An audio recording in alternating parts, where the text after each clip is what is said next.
જય સદગુરુદેવ. માનવ મહિમા ભાગ 221. હે માનવ, પરમાત્માના જ્ઞાનીઓ કહે છે કે બે થી બગડી. તો બે કોણ? તો પરમાત્માના પુરુષથી બે પુરુષની ઉત્પત્તિ થઈ, જેને કહેવાય છે ઓહમ અને સોહમ. આ સૃષ્ટિ રચનાર કર્તામાં ગણાય છે. આ અકર્તા પરમાત્મા ત્યાંના ત્યાં જ રહ્યા. પછી ઉત્પત્તિ, 3 ગુણ અને 5 તત્વ. તે પાંચની પાંચ પાંચ પ્રકૃતિઓ અને જે ઓહમ અને સોહમના અંશ અવતાર એટલે દેહધારી, જેને હિન્દુ ધર્મમાં દેવી દેવતા કહેવાય છે. તો આ વાત જીવને આ પૃથ્વી લોકમાં કર્મને લઈને જીવ ફસાણો છે, તેની બહાર નીકળવા માટેની હકીકત વાત અમો જીવને કરીએ છીએ.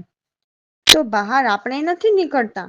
તેનું મુખ્ય કારણ તો પ્રથમ હાલ આપણે ક્યાં ઊભા રહી ગયા છીએ તે વિચારો.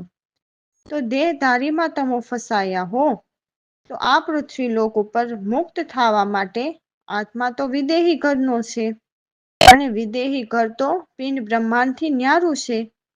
તો તે પણ વિચારવા જેવી વાત છે. તો હે માનવ, પ્રથમ એકડે એકથી ઉપાડો. જો કોઈ આપણને પિંડમાં ગોતવા મોકલે તો ત્યાં જવું તો નહીં જ, પણ ઊભું પણ રહેવું નહીં. અને બીજું, જેના સત્સંગમાં દેહધારીની વાત તેની ઉપરથી નફરતથી જુઓ. તો બીજું, પરમાત્માના જ્ઞાનીઓ પ્રગટને પ્રત્યક્ષ નજરે પહેલા પ્રથમ નિરખવાનું કહે છે કે પ્રથમ પગથિયું મૃત્યુલોકમાંથી છૂટવાનું, પ્રથમ પગથિયું નેણે નિરખવાનું છે. આ વાત માનવને ભૂલાવી ન જોઈએ. તો હવે વિચારો, ખોલો યુટ્યુબ. આ ખોટા જીવને રોકવાવાળા કેટલા છે તે તમને ખબર પડી જશે. અત્યારે જ્ઞાનની ચતુરાઈ કરવા યુટ્યુબમાં આવે જ છે. અરે ભલા માણસ, વસ્તુ જોઈ નથી અને ગોતવા જાઓ તો તમને નથી લાગતું કે મૂર્ખો મૂર્ખ બનાવે છે?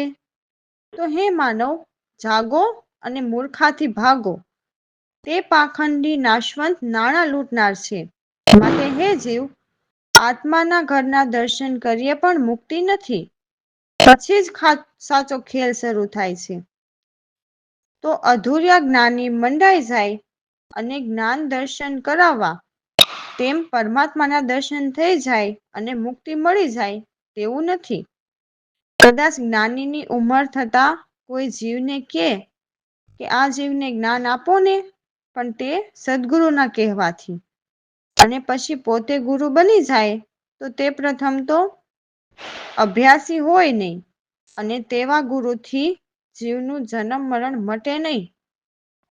પરમાત્માના જ્ઞાની શિષ્યને સવાયો બનાવી પાન પરવાનો આપે છે. એટલે તો પરમાત્માના જ્ઞાનીઓ કહે છે કે સદગુરુને પૂછીને ડગલા ભરવા. માટે જીવને જન્મ મરણ મટાડવા માટે પૂરા જ્ઞાની સદગુરુના ચરણે રહેલ જીવ સદગુરુ કૃપાથી જ મુક્ત થાય છે. છતાં તમે આખી વાતનું મનન કરો. સાચી વાત છે કે ખોટી? મનન કરો, રામ ભરોસે. તો જુઓ, અમારા સદગુરુની વાણીમાં એમના શિષ્ય કહે છે કે મારા અવગુણ ગણતરીની બહાર છે. એને કહ્યા કહી શકાય નહીં. જેટલી નારને નજર ભરીને જોઈ એટલા અપાર પાપ મેં કરેલા છે. હે સદગુરુ પ્રભુ, એટલા અવગુણ ચિત્ત ધરતા એવું લાગે છે કે હું કેમ કરીને પાર ઉતરું? એટલા અપાર પાપ છે. જાણતા અજાણતા કેટલા અવગુણ કર્યા, એ આજે તમારી સમક્ષ રજૂ કરું છું. મને એ પાપમાંથી મુક્ત કરો. મેં તો અનેક સાધુ સંતોની નિંદા કરી છે. એ પહેલા લખો. પછી જીવના સ્વાર્થ માટે ગુરુ બન્યા, પણ પરમાર્થનો માર્ગ જાણ્યા વિના પરમારથી બનવા ગયા. એ પણ જગતમાં મહાન બનવા માટે. કૂડ કપટ અહંકાર કરી અમોલ પાપ કરી નર જીવ ફરી અલગ અલગ યોનિમાં દેહ તન પામ્યા. મારા કેટલા અવગુણો છે, તો હું એ ક્યાં નાખું? તો એ અવગુણ ઠલવવાનું ઠેકાણું એક સદગુરુ જ છે. તો એ સદગુરુ નામમાં અવગુણોને ઠલવી નાખો. તો જે સત્ય સુરા હશે તે સદગુરુની જહાજ પકડીને એમાં અપાર અવગુણ ઠલવીને બેસી જશે, અને જે કાગડા હશે તે ઉડી જશે. એટલે જે ખોટા હોય તે ઉડી જાય અને ફરી ડૂબતા મરે અકાજ. એટલે એવા આત્મકલ્યાણમાં કામ ન આવે, અકાજ રહે. જે સદગુરુના સાચા શિષ્ય હોય તે કહેશે કે હું તો ઈધર ઉધર બંને દિશામાં જોઉં તો મને સદગુરુ પ્રભુ આપ વિના, આપ સિવાય મને કંઈ જ નથી સૂઝતું. એવા અધર્મી જીવ દાસલાલ કહે છે કે હે સદગુરુ પ્રવીણરામ, અમને તમારી પાસે રાખો. હે સદગુરુદેવ. હે અવગુણ ગણતરી બાર, ગણિયા નવ ગણાય. જેટલી નાર નજર ભરી દેખી, એટલા પાપ પાર. અવગુણ ગણતરી બાર. એ અવગુણ ગુરુ ચિત ધર્મ, કેમ ઉતરું પાર. અવગુણ ગણતરી બાર. જાણ્ય જાણ્યા અવગુણ કર્યા, એ પ્રગટ કરું આજ. સાધુ સંતોની નિંદા કરી, એ લખો મહારાજ. અવગુણ એ ગણતરી બાર. જીવ સ્વાર્થ ગુરુ પરમારથ, એ લેખો મનમાં જ. કૂડ કપટ અહંકાર મોલ, કેટલા નર તન પાય માય. અવગુણ ગણતરી બાર. એ અવગુણ ઘણા કિયા નાખું, સદગુરુની જહાજ. જહાજ છોડી ઉડી જાય કાગડા, ડૂબતા મરે કાજ. અવગુણ ગણતરી બાર. ઈધર ઉધર બેઉ દિશામાં જોઉં, આપ વિના ન કોઈ. જીવય ધમી દાસલાલ બોલે, રાખો પ્રવીણ રામ તમારી પાસ.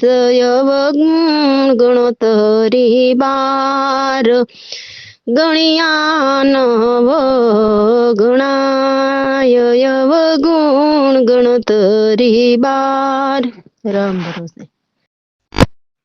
તો સદગુરુ કહે છે કે કોઈ ખોજી સંતોએ ખોજ ખબર કરીને પરમાત્માની ખબર કરી, ત્યારે સદગુરુ પરમાત્માના વચન નિહાળ્યા. તો સદગુરુ સત્ય જ કહે છે. તો કોઈ શિષ્ય સત્ય જાણે છે અને એ પણ નિર્ધારા રહેલા પરમાત્માની જાણ સદગુરુ પ્રતાપે કહે છે. તો સદગુરુના શબ્દ નિકલંક હોય છે. એ સાંભળતા જ જેને લાગ્યા એટલે હૃદયે ઠેરાણા, તે ભવપાર ઉતર્યા. જ્યારે સદગુરુ દયા કરે ત્યારે સાચી સમજ સૂજે. એવા ગુરુજીના શબ્દ બહુ સારા હોય છે, જે સત્ય જ કહે છે. સદગુરુના શબ્દ એ જ અખલ અજાતિના શબ્દ છે. સદગુરુના મુખમાંથી નિત્ય નિર્ગુણ નિર્ધાર રહે છે. એવા પરમાત્માના ઘરના શબ્દ નીકળે છે.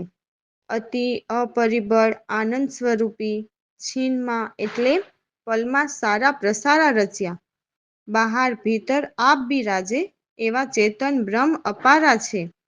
હલે ચલે ઉપજે નહીં કે વિલસે નહીં એવા સમર્થ પ્યારા છે. તે સદગુરુ અનુભવથી જ કહે છે. તો એવા સંતના શબ્દ જેણે ગ્રહ્યા એમને સર્વ વિકાર મટી જાય છે.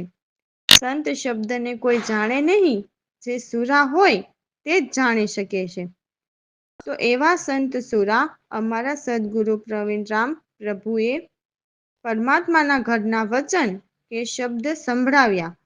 અમને સત્ય શબ્દ તત્કાળ કીધા. દાસલાલે શ્રદ્ધાથી ઝીલી લીધા, જેથી વિકાર ભેદ કાપી નાખ્યા. જય સદગુરુદેવ.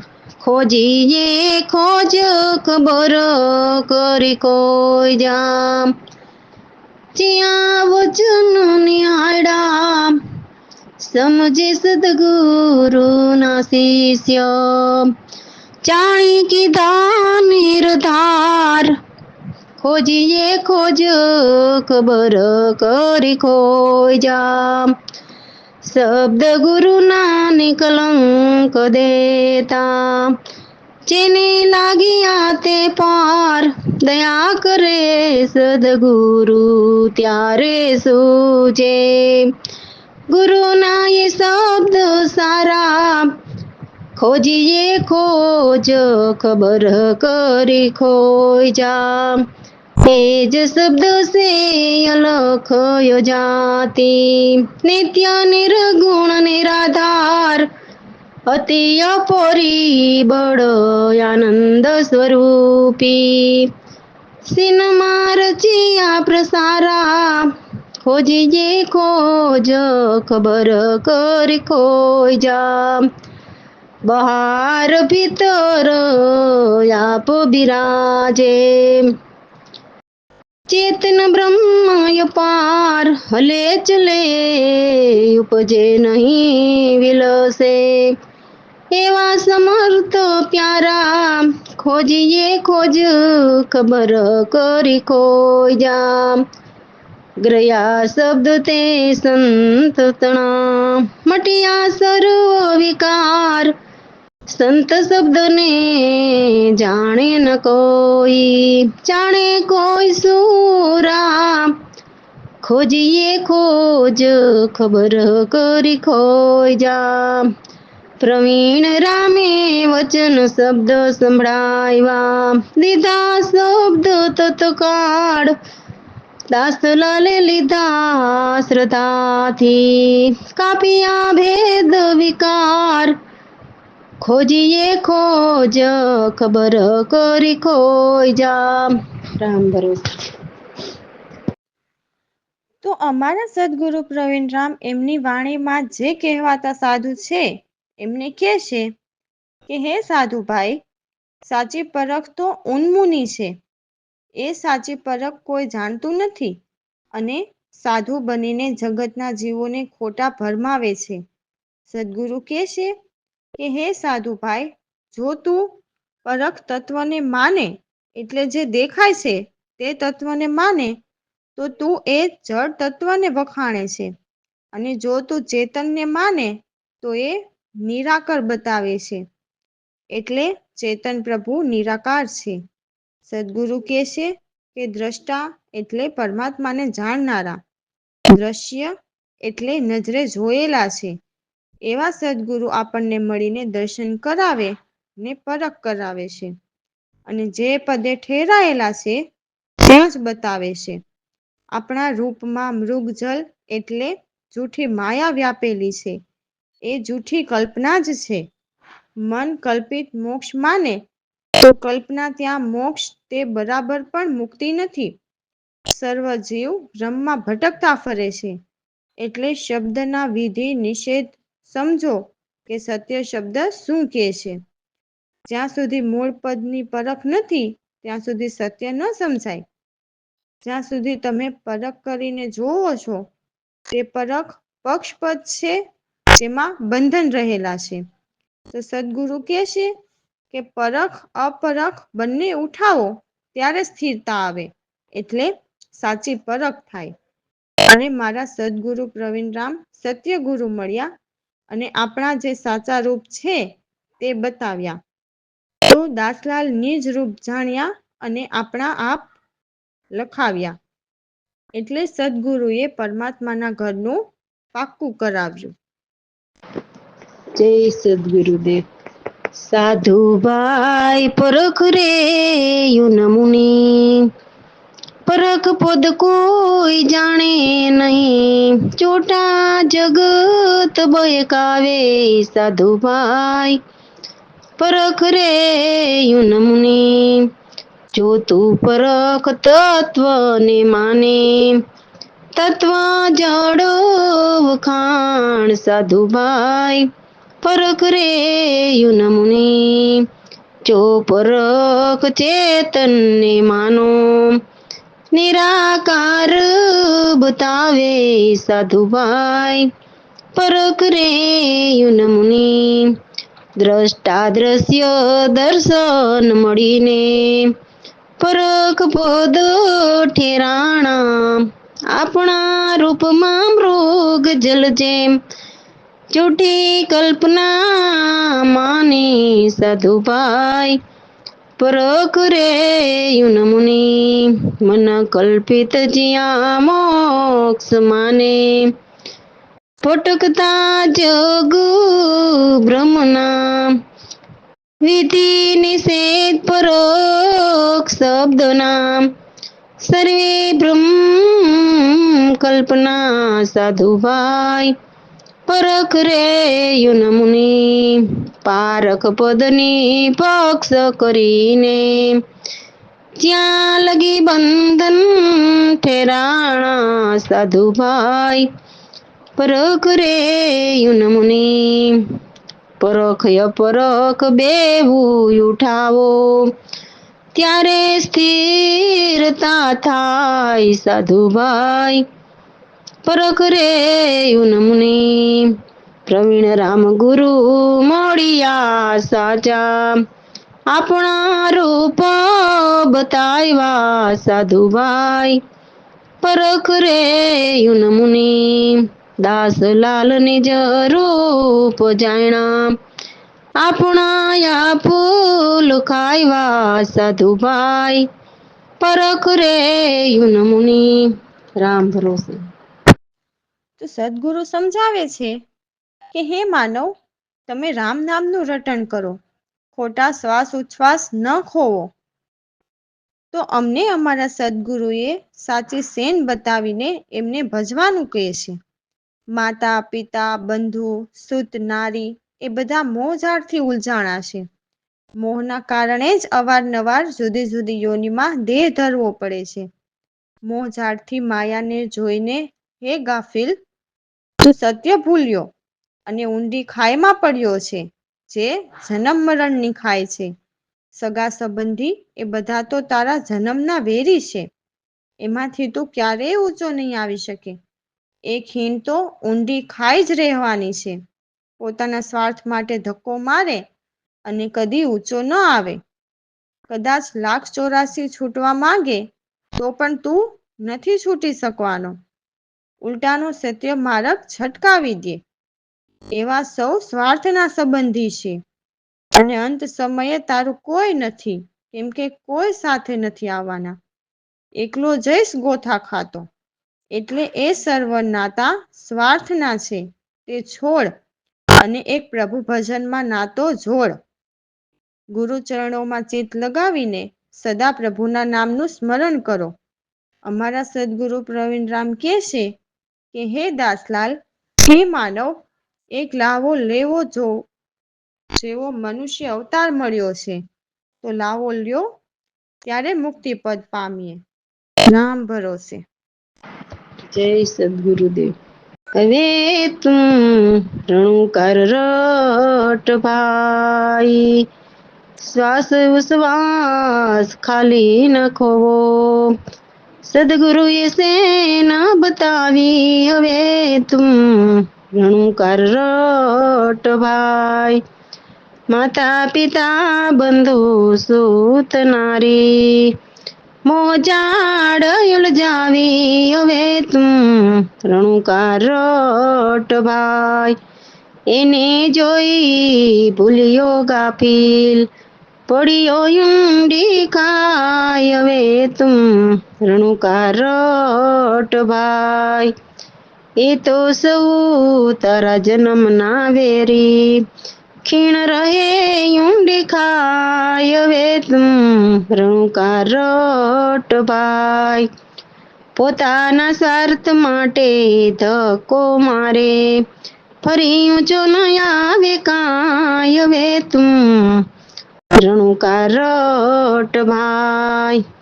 1,84,00,000 થી છૂટવા માગે, એને દિયે ચડ અટકાવી હવે તું રણુકાર રટભાઈ. અંત સમયમાં કોઈ નહીં તારું, એકલા જઈશ ગોથા ખાય હવે તું રણુકાર રટભાઈ. સહુ તોડ નાતા ભજનોમાં જોડ, ગુરુ ચરણોમાં ચિત્ત લગાવી હવે તું રણુકાર રટભાઈ. પ્રવીણ રામે એકલ્યો લાવો, ત્યારે દાસલાલ મુક્તિ પદ પામી હવે તું રણુકાર રટભાઈ. રામ ભરોસે.